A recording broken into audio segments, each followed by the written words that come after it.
जरा सोचिए, एक ऐसा इंसान जो सिर्फ तर्क और विज्ञान पर यकीन करता हो और उसकी मुलाकात एक ऐसे संत से हो जाए जो कहे, हाँ मैंने भगवान को देखा है। तो चलिए आज हम जानते हैं स्वामी विवेकानंद की कहानी, उस सन्यासी की जिसने पूरब और पश्चिम दोनों दुनियाओं को जगाया। क्या कोई सच में ईश्वर को देख सकता है? ये वो सवाल था जो कलकत्ता के एक बहुत ही तेज दिमाग वाले नौजवान नरेंद्र नाथ दत्त के मन में उथल-पुथल मचा रहा था। वो हर चीज को तर्क की कसौटी पर कसते थे और भगवान के होने या न होने का भी पक्का सबूत चाहते थे। और फिर उन्हें एक जवाब मिला, एक ऐसा जवाब जिसने उनके तार्किक दिमाग को हिलाकर रख दिया। रहस्यवादी संत श्री रामकृष्ण ने उनकी आंखों में आंखें डालकर कहा, हाँ मैंने ईश्वर को देखा है।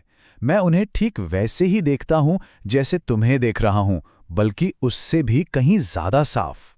ये दो अलग अलग दुनियाओं की सीधी टक्कर थी, तर्क की दुनिया और अनुभव की दुनिया।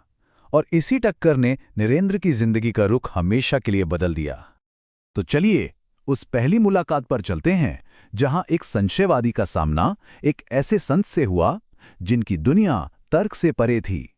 एक तरफ था विज्ञान तो दूसरी तरफ थी सीधी अनुभूति। इन दोनों में जमीन आसमान का फर्क था। नरेन जो पश्चिमी फिलॉसफी और लॉजिक की दुनिया में रहते थे, और रामकृष्ण जो हर पल ईश्वर के प्रेम में डूबे रहते थे और सीधे अनुभव की बात करते थे। एक के पास थी लोहे जैसी इच्छा शक्ति तो दूसरे के पास थी एक बच्चे जैसी गहरी आस्था। रामकृष्ण से मिलने के बाद नरेन के अंदर एक जंग छिड़ गई। उन्हें महसूस हो रहा था कि रामकृष्ण के पास कोई जबरदस्त आध्यात्मिक शक्ति है, लेकिन उनका तर्कवादी दिमाग इस बात को मानने को तैयार नहीं था। रामकृष्ण का वो अलमस्त स्वभाव, वो भक्ति में डूब जाना, ये सब नरेन के लिए एक पहेली बन गया था। तो सवाल ये है कि आखिर ये बदलाव हुआ कैसे? कैसे एक शक करने वाला नौजवान अपने गुरु के सबसे बड़े अनुयायी में बदल गया? यहीं से शुरू होती है उनके एक दृष्टा बनने की कहानी।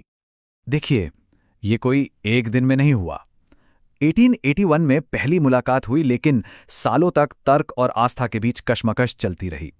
फिर 1884 में एक दिन गुरु के एक स्पर्श ने सब कुछ बदल दिया। उन्हें ऐसा अनुभव हुआ मानो पूरा ब्रह्मांड एक ही दिव्य चेतना से बना है। और 1886 में जब गुरु ने शरीर छोड़ा तो इस युवा शिष्य के कंधों पर उनके संदेश को दुनिया तक पहुंचाने की जिम्मेदारी आ गई। पर नरेन का सफर सिर्फ खुद की खोज तक ही नहीं रुका। जब वो एक सन्यासी बनकर पैदल ही पूरे भारत में घूमे तो उन्होंने कुछ ऐसा देखा जिसने उन्हें अंदर तक हिला दिया। उन्होंने अपने देश के लोगों की भयानक गरीबी और तकलीफ को बहुत करीब से देखा। इस अनुभव ने उनके मिशन को एक नई दिशा दी। और फिर आया वो पल, कन्याकुमारी में समंदर के बीच एक चट्टान पर बैठे हुए नरेन, जो अब स्वामी विवेकानंद बन चुके थे, को अपना मिशन बिल्कुल साफ दिखाई दिया। उन्हें भारत के आध्यात्मिक ज्ञान को पश्चिम तक ले जाना था। अब कहानी उस मोड़ पे पहुंचती है जिसने इतिहास रच दिया। विवेकानंद का सफर 1893 की विश्व धर्म संसद तक। ये एक ऐतिहासिक घटना होने वाली थी। साल था 1893, शहर शिकागो। सोचिए, इतिहास में पहली बार दुनिया के सारे बड़े धर्मों के प्रतिनिधि एक साथ एक ही मंच पर थे। माहौल में एक नई उम्मीद तो थी, लेकिन साथ ही एक दूसरे से बेहतर दिखने का तनाव भी था। और उसी भीड़ में भारत से आया एक गुमनाम सन्यासी भी था। उनके पास न कोई बड़ी पहचान थी, न कोई औपचारिक न्योता, बस अपने गुरु पर अटूट विश्वास था। जब बोलने की बारी उनकी आई तो सबकी नजरें उन पर थीं।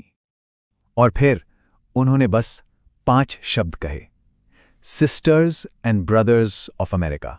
इन आसान से शब्दों में इतनी सच्चाई और इतना अपनापन था कि पूरा हॉल कई मिनटों तक बस तालियां बजाता रहा। उन्होंने दिलों को जीत लिया था। तो आखिर उनके संदेश में ऐसा क्या था? उन्होंने बहुत सीधी लेकिन गहरी बात कही कि सच्चाई या पवित्रता किसी एक धर्म की जागीर नहीं है। जैसे सारी नदियां अलग अलग रास्तों से होकर एक ही समंदर में मिलती हैं, वैसे ही सारे धर्म एक ही सच तक पहुंचने के अलग अलग रास्ते हैं। ये लड़ने का नहीं, मिलकर चलने का संदेश था। शिकागो की वो स्पीच तो बस एक शुरुआत थी। असली मिशन तो अब शुरू हुआ था, 2 अलग अलग दुनियाओं के बीच एक पुल बनाने का। उन्होंने पश्चिम को भारत का एक ऐसा खजाना दिया जिसे वेदांत कहते हैं। इसका आइडिया सोचिए कितना सिंपल और कितना पावरफुल है कि ये पूरा ब्रह्मांड एक है और हर इंसान के अंदर वही दिव्य शक्ति मौजूद है। ये विचार उस समय के लिए एक क्रांति जैसा था। उनका सपना एक ऐसी दुनिया का था जहां लेन देन हो, जहां पूरब और पश्चिम एक दूसरे से सीखें। भारत पश्चिम को अपनी आध्यात्मिक शांति दे और पश्चिम भारत को विज्ञान और टेक्नोलॉजी दे, ताकि यहां की गरीबी दूर हो सके। ये एक ऐसी पार्टनरशिप थी जिससे पूरी इंसानियत का भला होता। दुनिया में भारत का मान बढ़ाने के बाद अब बारी थी अपने घर की, अपने देश के लोगों को जगाने की। ये सिर्फ शब्द नहीं थे, ये एक चिंगारी थी। उन्होंने सदियों की निराशा में डूबे भारतीयों से कहा कि वो अपनी अंदरूनी ताकत को पहचानें, अपने आत्मविश्वास को जगाएं।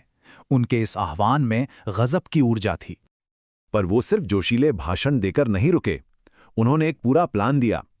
उन्होंने कहा, सबसे पहले गरीबों और जरूरतमंदों का दर्द महसूस करो, फिर हर इंसान को बताओ कि उसके अंदर अनंत शक्ति है। अगर ईश्वर की पूजा करनी है तो इंसानों की सेवा करो। और इसी काम को जमीन पर उतारने के लिए उन्होंने रामकृष्ण मिशन की स्थापना की।